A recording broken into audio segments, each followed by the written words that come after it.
to the flag of the United States of America, and to the republic for which it stands, one nation, under God, indivisible, with liberty and justice for all. Well, everybody's pro tem today, so I'm the pro tem chairman. So, welcome everybody. Need a motion to approve the agenda. I'll move. I'll second. All those in favor? Aye. Aye. 'Cause I have to vote too, right? Yeah, you probably do. 'Cause there's only three of us. Yep. Any opposed? Right. Motion carries. Agenda approved. Approve the minutes from the past meeting, February 26th. Make a motion. I'll second. All those in favor of the minutes? Aye. Aye. Opposed, same sign. Motion carried. General public concerns. You two gentlemen are public. Mine is gonna take... Okay, Al. Okay. Good morning. Hi, Al. Morning. Al Emerson from Avery Township, Section 22 and 23.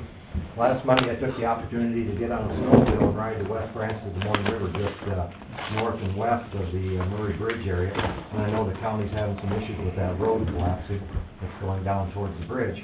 So I thought I'd bring some stark photographs and show you what you're facing. You realize what that is, Mr. Underwood? I get the opportunity to look at this earlier, 'cause you dropped it off at the engineer's office. I'm guessing it's something to do with the, That's a county tile abutment. yeah. 10 years It ago, was up against the river bank. Yeah. Yep. Okay, now, there's another stark reality. It's now between 27 and 31 feet away from the riverbank. You've lost a half a mile of riverbank, 27 feet wide, just before the Murray Bridge. Mhm. That's just one area. So my question is, just how much money is the county really want to put towards restoring that hillside going to the 3-ton weight limit bridge? Because this is what's upriver from you, and Mhm. the folks of Humboldt County need to realize, this is why Lake Nokomis looks the way it looks. Yeah. I mean, I'm... I mean, it's just natural erosion of the river. Well, and on a topical subject, you know, he was talking about, the gentleman back here was talking about they wanted to borrow the tractor to open the gates on the dam. I think over the years, we've kicked that political football up and down the road as to who opens the gates and who doesn't open the gates. Now, either we had somebody that wasn't willing to open them or couldn't open them. And I know my brother Ron Warren was extensive working on that Rutland Dam to get those gates operational. He was a big proponent of getting riverbank stabilization. Some of that fell on deaf ears. But now we're going into the spring of the year. We need to get those gates operational and get those gates opened up and get that water out of here, because what's happening here, gentlemen, is this ground is becoming so saturated because the water sets on it for weeks at a time in the spring, or whenever we get a small rain upstream. And this is why the young people in Humboldt County will never realize what Lake Nokomis really used to look like. And seriously, if we get another flood like 93, and I think it's the stark reality, that riverbank, you know, where those homes are located out there by the golf course, you know, a lot of us were criticized because we farmed the river bottom. A lot of those folks don't realize they're living on the river bottom now. We get a flood like we had in 93, those homes will be in water. There's no doubt about it. You know, a lot of people don't realize, and then maybe they do and maybe they don't, but, you know, when we gradually go up that hill north on 169 by Dairy Queen, or you go up the grade out here by the county fairgrounds, that is the old riverbank. That, seriously, my Aunt Helen used to say, you will see the river run down Main Street of Humboldt someday. And in 1969 and 1993, it was, you know, well, granted, it wasn't there yet, but It was close. we didn't have the silt in the river we've got now. Mhm. So can we get these gates operational so that we can get this a little better flood control? Well, from my knowledge, they would take a fair amount of money to get them opened up The gates on, on Nokomis. that's right. And whether the DNR would even let us doing it, that's some of the issue. They won't let us do it, I think. Because what you do is then you're dumping silt downstream. And I don't know why they won't, it's because they haven't been operational, they won't, don't quote me on this, I don't know if they will let us make them operational. Well, like I say... Because I've sat in on some of those meetings, but not all of them. And, I think that's a lot of it, because I know if you, like you say, you open up the gates, you can just let that flush that stuff right downstream. Well, it'll distribute downstream, you know. Mhm. We've just had too many instances where, you know, we've depended on somebody from Iowa State to tell us when to open those gates on that Rutland Dam, and common sense should have said, get them open, get that water out of here. Mhm. Because this is what's happening. I mean, I can't, you know, and that's just one area that I would have ran out of memory on the camera if I'd have taken pictures of that river, as far as from Jim Days down towards below, just north of Rutland. All the areas where it's blowing that riverbank out, you'd run out of memory on a camera if you wanted to take Yeah. out. But that really came a stark reality. When I come around that corner, Martin Brown had asked me one time, he said, "Do you ever see where that bulkhead of that culvert is?" I said, "I guess I wasn't." When I come around there, here it is, 31 feet out. Seriously, guys, when I come around the curve there, I thought, what's in the middle of the river? Well, here, and it dawned on me instantly, it's that bulkhead of that tile. That gives you a But that, I mean, reality of how much. but that's, I know, that's the natural thing about rivers and creeks, Yeah. they meander. And I don't think you can straighten them with the DNR, I don't think they let you do that stuff. No, they get very touchy when you start Start messing with the dealing rivers. with waterways. I have no idea, but, 'cause I was raised along a small creek, and it has moved tremendous Oh. from when I was a kid. We used to be able to drive around it, now it's 20 feet out into the field. Yeah. Exactly, and like I say, my question is, in the future here, how much money is the county gonna spend to maintain that road going down to that Murray Bridge? Because that whole hillside, Mhm. it's scary when you look at it this time of the year, if you're on the river, because all the vegetation's dead, and you can really observe what's, Yeah. that whole hillside is sliding into that river. And I don't know at what cost is the county gonna spend to maintain that road for a 3-ton weight limit bridge. Mhm. Have you seen any movement in that road up there? I know we've talked about that before. We've got an area up at the top of the hill that's got, flags and delineators posted on it where the shoulder and the west side of the road is basically starting to Slide.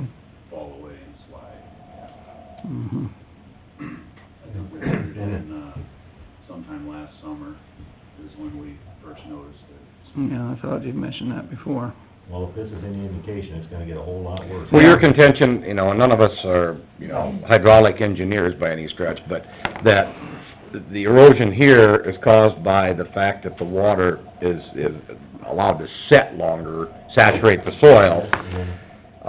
And if you think, Al, if you had a better outlet, gates open and such, that the water would move through there and not saturate the bank and not wash away. And of course, there's been a ton of discussion on Yeah. gates on Lake Nokomis, and I understand that, but, and I think there, don't doubt there'll be, continue to be, as we've altered that, 'cause, you know, up until, it's been a few years ago now that they opened the gates at Rutland, you know, for most of them, still the majority of my life, they were closed, and we had Yeah. Lake Nokomis, and now things have changed, so now there might need to be some discussion because of that, maybe we need to change something else, so I think it's gonna be ongoing, but very appreciative to take a look at that, and like Rick said too, waterways do change They courses. meander. Well, like I say, this is what you're gonna face if you're trying to stabilize that hill up there on the bottom of Murray Hill, or at the top, because this is, right over there is where the county's working on that hillside. If it took 27 feet here, it's gonna take 27 feet over there, if it hasn't already, I'm sure it already has. But I can leave these photographs to you guys so you can show them to... If you would, then yeah. we'll, yeah, That's Okay. just a stark Thank you, Al. reminder of what's going on. we'll appreciate that, though. Yeah. You guys are welcome. You have a good All right, day. thank you. Thank you very much, Al. Okay, John? Yes, Yeah. sir. All right, so I'm J.D. Myers with Elk Grove Township, farm out there, and you guys know, or some of you guys know, I've been involved with the livestock industry for 20 years, and I'm not here representing anyone but myself. I don't have any ties to Iowa Select. Won't gain anything if this site was built, and to be honest with you, I don't necessarily agree with the way Iowa Select does things and their site placements and what's going on exactly at Thor. However, after reading last week's Humboldt paper, I gotta tell you, it was, I couldn't believe what I was reading. It was almost like it was a tabloid paper with some of the quotes that were coming out of there, and not just from the people that were down on their own, to say their piece, but from elected officials that were at the meeting. You know, I like facts. I like things based on facts. I like decisions made on facts. Emotion, a lot of times really tends to cloud, the decisions that can be made. So if you were on the outside of this, looking in, and you didn't know anything about it, and you were reading this article,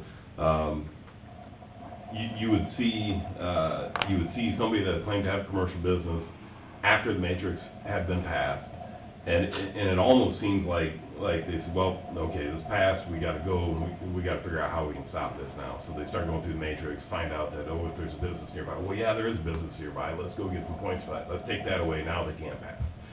Well, it doesn't seem like the normal course of events, and I really find it hard to believe that those people didn't know that a site was gonna be there,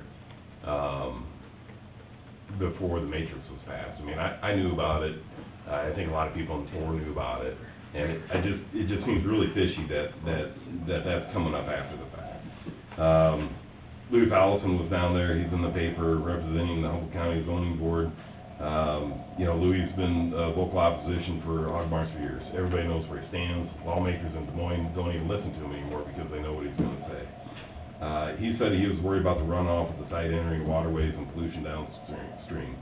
To me, this is fear-mongering. That can happen whether it's commercial fertilizer, whether it's manure, whether it's the city sewage treatment plant right next to the dredge ditch south of Thor. That can happen anywhere. Does it? Do we know? Is there a record? How many times have we had pollution, you know, from a hog barn run down to an intake on a deep pit barn? So I think a lot of that's overstated. Louis goes on to talk about corporate owners versus family farms. You know, if this site was family owned, would the objections go away? Why even bring this up at the EPC meeting when he's representing Humboldt County Zoning Board? It has nothing to do with the site location or manure management application close to town, which I think is the main reason you guys are down there. You know, EPC members will start to tune this out. It's all the ICCI rhetoric after hearing it so many times. You know, if you start bringing up things that really don't count, why do it? Let's stick to the facts and make sure we have a good case. The last statement that Louis said while representing Humboldt County, it really made me scratch my head. He said, every confinement feeding operation assures grain prices will stay low for the future. I don't understand that. Are the influences of supply and demand overpowered by the number of hog barns? Hogs consume 9% of the U.S. corn production. If not for hogs, our corn price would drop immediately about 30%, or one day in today's market. Those aren't numbers I made up. Those are numbers that economists have came up with and have said. Beans would drop about $2. Lamb prices would also drop. I can't think of any situation that adding more demand for a product would result in lower prices. So do we want statements like this that Louis made representing Humboldt County? Next, I was and I know ICCI people weren't there representing Humboldt County, but they still made a statement. And again, I think in front of the EPC, some of this stuff is not a good thing to say. Says Unkes has provided more value to the county. Eric Blair from ICCI says Unkes has provided more value to the county than Iowa Select ever can. Again, I don't think Ms. Blair understands the economics involved. Unkes pays taxes, they pay wages, the owners profit, people enjoy going there, and I completely understand that. Iowa Select having hogs in Humboldt County, they've helped create demand for our corn and beans. They pay to have the corn made into feed and delivered. They pay property taxes. They create jobs when the site was built, not just construction, but the products that go in them. A major component of the building is manufactured right here in Humboldt. They pay people to manage the sites. They produce natural fertilizers, so we don't have to import commercial fertilizer. And all this helps farmers' bottom lines in the area and provide jobs throughout the area. And I don't mean to dismiss Unkes' impacts, but you certainly can't ignore Iowa Select, or for that matter, the hog industry, general's impact in the county. So some quick numbers. Each finished hog will consume about 11 bushels of corn. On this site near Thor, it'll have 2 groups of hogs through the year, so 10,000 head. That's 110,000 bushels of corn. On an average year, that takes 1 square section of ground to produce the corn to feed those hogs, not to mention the beans. And that's not a small number. That's quite a bit of what we produce. You know, you're close to $500,000 worth of product that we produce locally using that site. ICCI's Jess Mauser says Iowa Select Farms didn't take karst topography into account. And that's not true. There's one specific area of the construction design statement that addresses it. You have to check the box, you have to have a map, it has to be surveyed, and if there is any question about it, soil borings have to be done. So there's no way that can be overlooked. Again, false information in front of the EPC. Supervisor Lee talked about ag drainage wells. I don't believe there's any ag drainage wells near the site. Supervisor Lee also talks about Humboldt was a swamp and how barns are placed in low areas. Again, there's a specific section on the construction design statement that addresses flooding in low areas. You are not allowed to build in them, and if it's a concern. The land was tiled years ago. Humboldt is no longer a swamp, and it's not gonna suddenly revert back to one. So I don't know why, again, we're bringing that up in front of the EPC if it has no bearing on the way things are today. The most alarming part of the whole story is the distance that Supervisor Lee and ICCI's Eric Blair claim the manure is going to be applied to the ground near Unkeef. In reality, the distance is twice as far from the restaurant, not even close to what they reported by our elected official. I don't think this is how Humboldt County should be represented.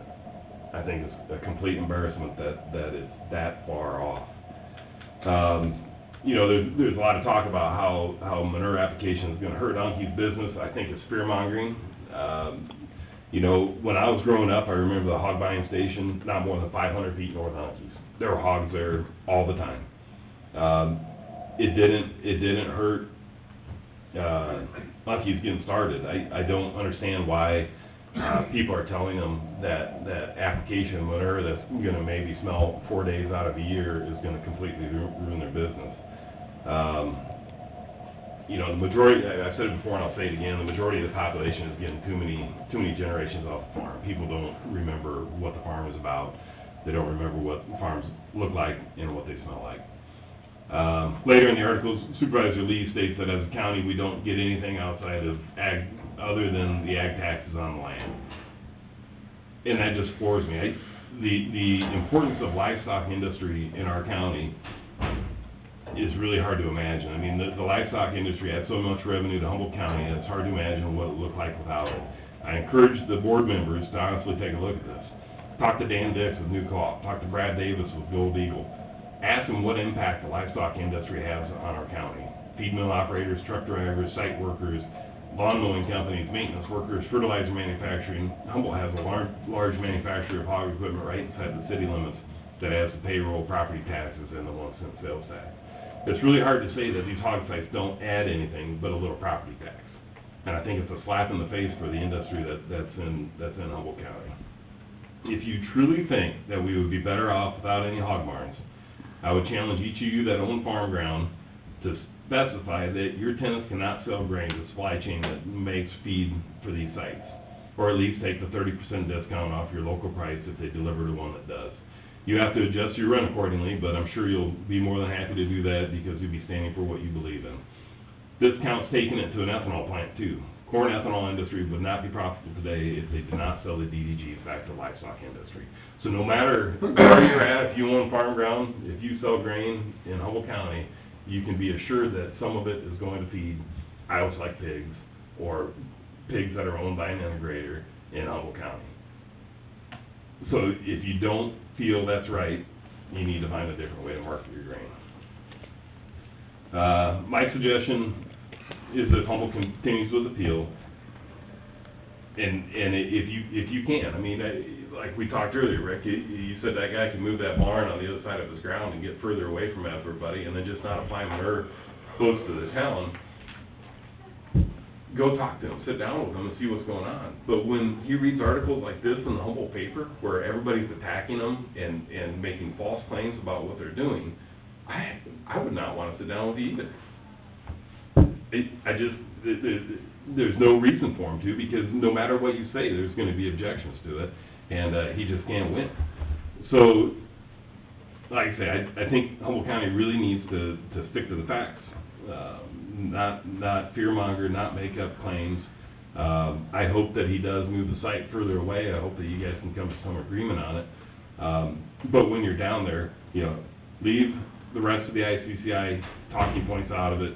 It won't do any good. It's gonna make Humboldt look like the crying wolf. Stick to the point. Now, as far as paying for this, if you guys are gonna go through the battle in the court, I hope some of the surrounding counties, like Webster County, I hope they help pay for it. They've been up here in our courtroom talking about it. I know they've been talking to you guys about it. I hope they help pay for the court costs. You know, so I went and I looked, you know, like I said, I like facts.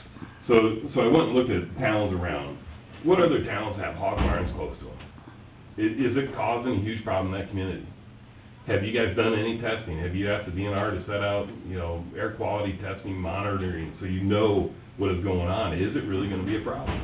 So here's Bradgate. Bradgate's got one site a mile northwest of it, and another site just north of it. Livermore's got 1.5 miles to the east of it. I think that's actually an Iowa Select site. Hardy's got a site 1.25 miles southeast of it. Going out of our county, Eagle Grove, looking to me, it looks like it has 8,800 head northwest of town, 1.8 miles from the local school. Here we got Badger. Badger's got a site straight north of it, less than a mile, and they're doing new housing in Badger. There's restaurants there. Everybody seems to be happy. Spring Valley Golf Course. So this is hilarious to me. Some of the complaints in Thor, people are saying, well, we aren't gonna be able to use the city park, we aren't gonna be able to use the Three Rivers Trail, because these barns are, ways away, and we're gonna have all this order to deal with. If you guys go to the Spring Valley Golf Course, if you look at a map, pull it back and look, there's a hog site 3/4 mile south of it, new housing development on the south side of Spring Valley, everybody goes, and they pay to go there to golf. It's not a free deal, they pay to go there to golf. And if you look around the north, there's other sites up around the north, they're almost surrounded by hog barns, yet somehow they can make a restaurant, an outdoor activity, people pay to go there. So, like I say, I don't agree with it. If they have a better place to put it, I think that's a legitimate concern in Humboldt County. I think all the other stuff that was brought up doesn't need to be brought up, because it just clouds the water. And if you're gonna have facts, they need to be accurate. You can't make up numbers, you can't be 50% off on distances, that's just ridiculous, and you lose all credibility. One other thing while I'm here, and I've got feathers ruffled, last concern, I think it's on your agenda this week, and I gotta say with our emergency management agency director, I don't feel comfortable if there's a emergency, if a situation arises. I really doubt, and I have concerns if she'll be able to handle it. She resigned her other duties with no notice and made it effective immediately, which really puts the county in a tough spot. I'm afraid that if there's an emergency situation that's stressful and frustrating, she'll just quit and walk away, and we're gonna be completely without any help. I think our county deserves a professional in this position. Her actions last week were far from professional, and it sets a precedent for other county employees to quit part of their duties and keep the ones they want. So I would ask you guys to take a look at that. Okay. Well spoken, J.D., thank you Yeah. very much. And like I say, you guys, if you have any questions on this stuff, don't just take the one side of the argument. Go talk to the elevator managers, talk to some other people that are in the hog industry, and ask them what the reality of things are. If you guys are gonna spend money on a court case, I would suggest you spend money on air monitoring devices for some of these other locations and see how big of an issue it actually is. I want to make one quick thing, and not to drag into this, but very well put, very well thought out on your part. You mentioned one thing in your dissertation about the communication. That would be wonderful, but what We haven't been contacted by anybody. no. And, and that is a very good point. I mean, I think you can work through maybe it's not everything, most everything with communication. Ask the court to go to mediation. Ask the court to sit down with a mediator and you guys, and see if you can come to a general conclusion on how to solve this. But I don't blame those people for not wanting to communicate with you. From the past experiences in this last year, when it comes to hog barns, if I was putting them one up, I wouldn't either. I would send the application in. If I knew I had the points and I passed, I'd be good to go. I wouldn't want to come talk to Humboldt County because of stuff like this. But is that really fair to give them the benefit of the doubt when, we are truly trying to look out for folks? Right. I mean, that is what we're tasked with. So, for the Iowa Selects of the world to say, well, we're gonna get such bad publicity, they might actually get really good publicity if they came and visited with the zoning board and visited with the board of supervisors, and from the get-go, because we stated this some time ago, as far as the board of supervisors, we are not anti-hog. You bring up very good factual information. It's still agriculture, that's part of agriculture, it's part of the feeding, no dispute there whatsoever. But we've always said, they tend to wanna try to run this culvert and hide behind the master matrix, because they can. You know, I won't discount, they don't want to come in, visit, oh, we won't get, you know, if they had the good communication, So- I think we'd have a lot less headaches. So I can tell you that I would select in other counties in the state to have good communication with some of their other counties they Yeah. work with. It's because they work hand in hand with them, and they don't get stuff like this. Now, you have Louis Fallison, the main guy in Humboldt County that's been against hog barns for how long? Mhm. On the zoning board. Why are they gonna even spend any time talking to him? Because they aren't gonna change his mind. No. He's not gonna work with them. And then you have Melanie Larson that does everything that she can to throw up red flags and fight them on stuff too. So, and then you read the stuff in the paper about distance being misrepresented and all the other stuff, you know, ag wells that don't have anything to do with it. I don't know what other result you would expect, because they aren't given a chance to really come in and do what they want to do either, or talk to you about what they want to do. Well, we'd like them to do that, and I think we've stated it in the past, that, Yeah, and like I say, typically, we don't even know a hog barn is being built until we get a driveway permit sometimes, Mhm. up here at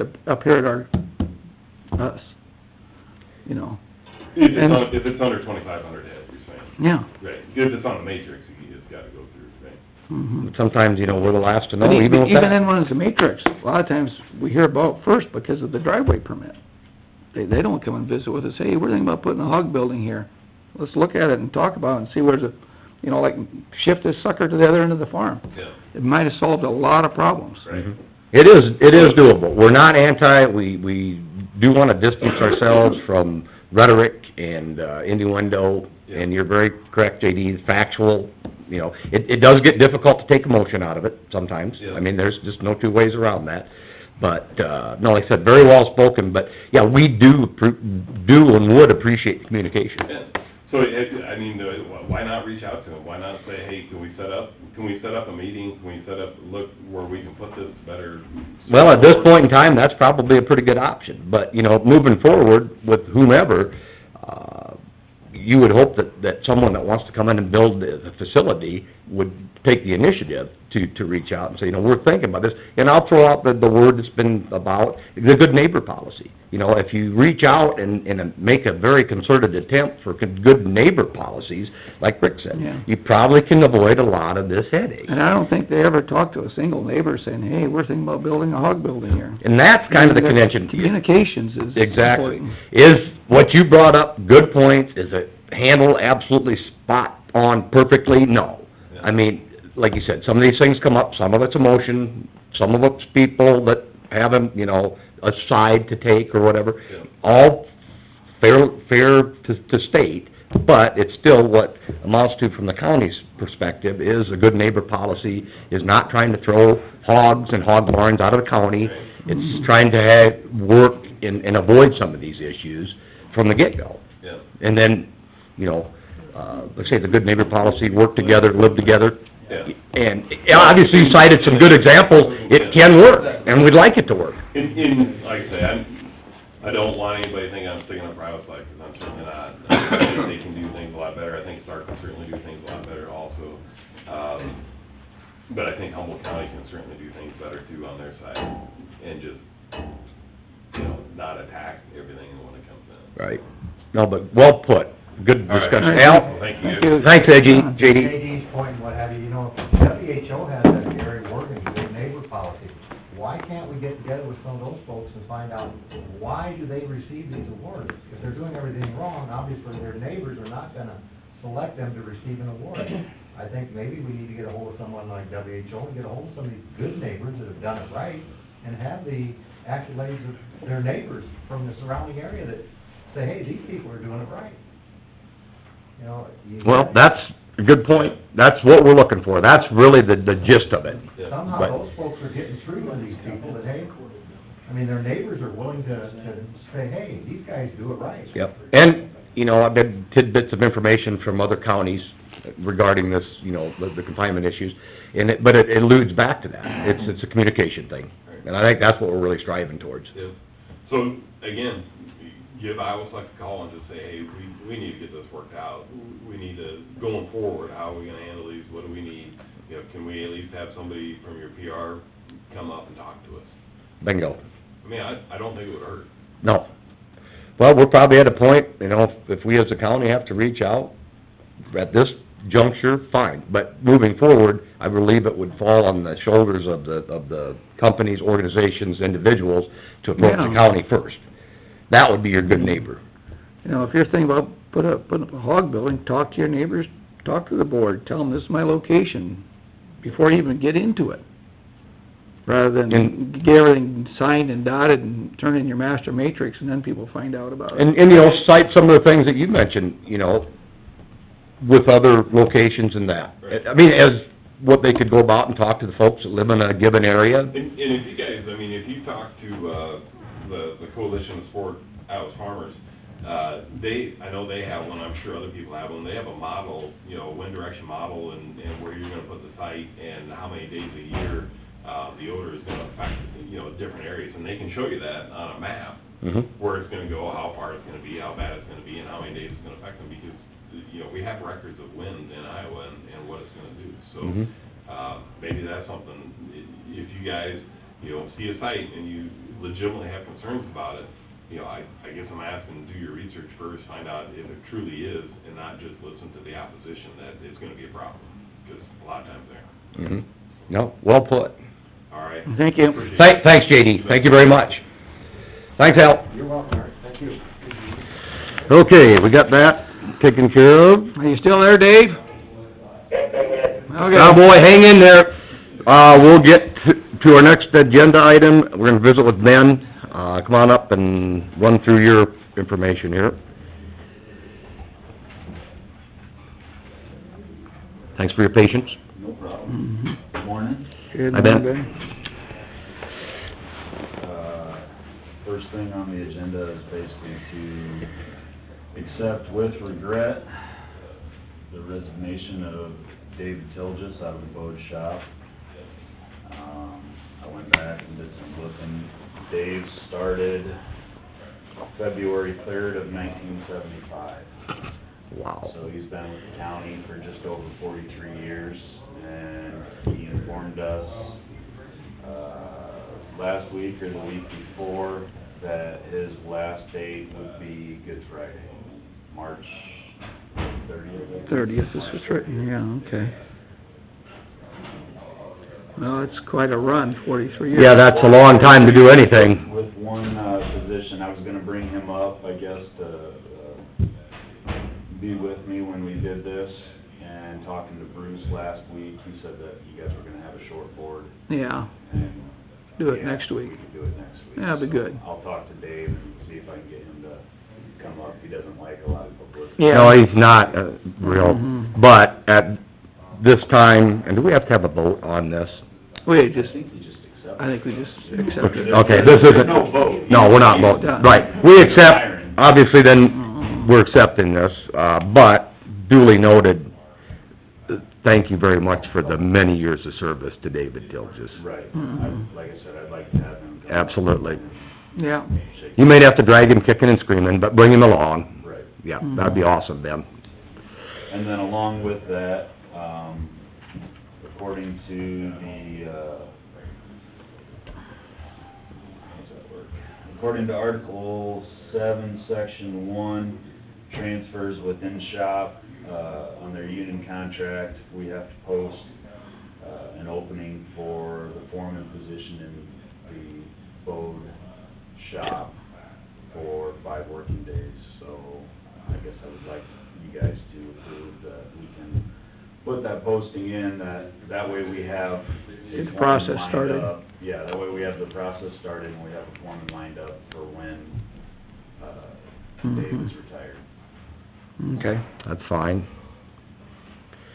So, obviously, somewhere down the road, they'll need a replacement to maintain staff, I would suspect, after Dave's retirement. I would assume so. I think the first step is basically to open up the foreman Position, position. and see how the rotation, And who then- moves from where to where, and, And then everyone that's in the Bode shop has the opportunity to apply for the foreman position in that 5-day window. And at the end of it, basically, it goes by seniority because of their union contract. It does. Yes. That's the way it's written, as far as the foreman thing goes. Foreman goes mostly you. All right, I'll make the motion to approve the posting for foreman and secondary roads in the Bode shop. We have a second? I'll second that. All those in favor? All right, Aye. Opposed, same sign. Motion carries, approve posting for the foreman. Are you still there? yep. Yep. We're concerned about you, Dave. That is all I had for the agenda today. Well, this is not an agenda item, can we have a quick discussion Sure. with Ben standing there, or sitting there, rather? The Murray Bridge concern, I noticed you kinda, just like, It's or not Murray Bridge, Murray area of the Murray Bridge concern. It's an issue where it has slept off. I mean, it's been sloughing for years. I have not been down on the riverside looking up at the bluff. I do know where it is starting to fall away up at the top. I mean,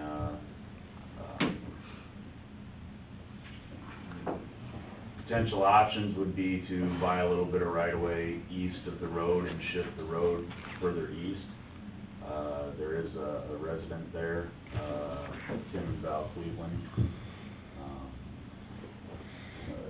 Another option, if you leave the bridge where it's at, is to rebuild the road in another direction. I know for a number of years, Paul had brought in the Murray Bridge for something on the 5-year plan. But you're talking multiple years of development and design and probably $2 million. Several Because million. you'd be looking at relocating the bridge from where it's at and rebuilding Moving the the road, roadway. and, I mean, there's lots of different options they showed us from different designs, they kinda, But if Murray were to disappear, I mean, it's at 3 tons right now, nothing ag-related can go across just it. Right. cars, And it's about vehicles. 12 mile runaround if you're in between trying to get, you either have to go through Bradgate around or you have to run down through Rutland and around. Right, There's nothing in between. right. So maintaining some type of a bridge there is probably, I would think that Humboldt County needs a bridge in that area. But obviously, Probably not at that location, though. yeah, if you do that location, you're looking at, I would say you run the road straight east, without looking at the maps. If you left the Get to get bridge away in that from the river. location, you'd take it away from the river, you'd run straight east. But well, I would say obviously this is not really anything new. It's been looked at, it's been discussed over time. The slide is an issue that we'll have to address Right. this spring. So, keep us up to speed on that, we'll continue to look at it. I guess if it factors into a 5-year plan to some degree of construction and that, I guess we know, it's gonna be an ongoing topic, I believe, with that area. So, just wanted to get your take, but thank you. All right, moving on. It looks like we have to accept and place on file the resignation of Melody Larson as zoning, safety, HIPAA, and environmental health administrator. All righty, I'll make that motion to accept that resignation that we received last week. I have a question. I didn't see anything in the paper on her resigning the safety administrator. Was that? That was in it That too, was in yeah. the letter? Okay. I didn't Yeah, see anything. I do recall it was in the letter. Yep. I haven't read those. We have a motion from Rick, a second. I'll second. All those in favor? Aye. Aye. Opposed, same sign. Motion carries. Place on file. To back up, since you did a motion for Melody, you should probably do one for Dave Tilges too. You think so? Okay. I question that, but we're also gonna back up here just a little bit. We, are in agreement. Motion. I'll make the motion to accept, Dave Tilges as, I'm losing you again. can you hear me, Dave? I'm gonna make a motion to accept Dave Tilges's, resignation or retirement on March 30th of 2018. You hear that, Dave? Motion from Rick? Are you there? Yeah? I'm gonna move down to the other chair. Yep, I can hear you. I'm just moving down here closer to the phone. Yeah, tell him again. Dave, I'm making a motion to accept Dave Tilge's, retirement as of effective March 30th, 2018. I need a I second. second. Every time I second something, it goes dead. Oh. Okay, we have a first and a second. All those in favor? Aye? Aye. Aye. Opposed, same sign. Motion carries. Officially accepted David Tilges's, resignation. And we've got Melody's. Okay. And do we need a motion to approve the foreman's posting? We did that. Okay. Do we need a motion, or just authorize auditor's office to accept, interim manure management plans? Yeah. Do you need a motion on that? I'll make the motion to authorize the auditor's office to accept and sign manure management plans for an interim basis. I'll second that. All those in favor? Aye? Aye. Opposed? Motion carries. Have that. As far as Dave goes, we appreciate the fact he was able to join us. I don't think we have any other votable motions. Can we let him go? So thanks Dave for, Oh, do you have any committee reports you want to put down, Dave? Yeah, Go ahead then. you start. let me get over here to it. I just don't Okay, feel good. the, 26th, I had a VA. Approved the, bills there. On the 28th, at 8 o'clock, I had a Region 5 hazmat. And, that lasted until noon. There was 3 meetings in one there, pretty much. We are going ahead with the, money raising, asking for donations for the new rescue unit. We're gonna try to raise, 55 to 600,000 is what we're looking at. And then at, 4 o'clock that day, 28th, I had a Midas meeting. And, the bids come in a little high for the Humboldt shop. We're gonna cut back on a little bit of stuff, but we're gonna go ahead with it. Most of it will be paid for by a grant, and we feel that we can come up with the money otherwise. And I think that's all I had for the week. Thank you, David. Thanks Dave for phoning in. Get better soon. Rick, well, I guess we're doing committee reports. It's like my book right there. I think all I had was, conference board at, Monday at 6 o'clock.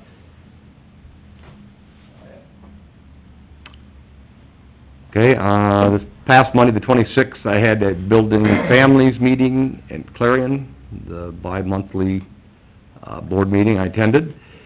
Same day, Monday the 26th, I attended the conference board here, at 6 p.m.